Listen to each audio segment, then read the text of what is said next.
ខ្ញុំចេះតែឆ្ងល់ថាហេតុអីបានជាគេចាក់រូបនៅលើក្រណាត់លើអីហ្នឹងបានស្អាតម្ល៉េះតើគេចាក់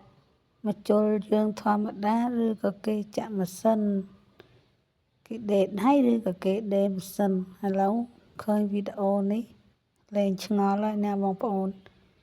អញ្ចឹងគេមិនប្រើមកជុលយើងចាក់ដៃដេរដៃទេគឺគេប្រើម៉ាស៊ីនសម្រាប់ចាក់វាឲ្យคล้ายទៅជារូបផ្កាដ៏ស្អាតគឺផ្កាកុលាបបងប្អូនដែលមានស្លឹកមានស្ទាប់ផ្ការបស់វាហើយតំណងមកគេបងប្អូនអើយមើលចាក់មកអែមមកគេស្អាតមក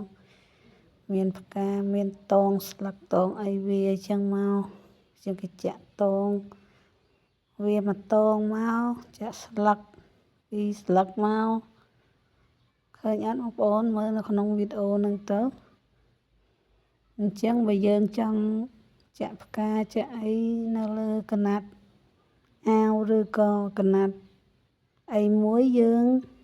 មើលតាមវីដេអូហ្នឹងទៅបងប្អូនអញ្ចឹងមើលទៅដូចជាมันពិបាកអីទេស្រួល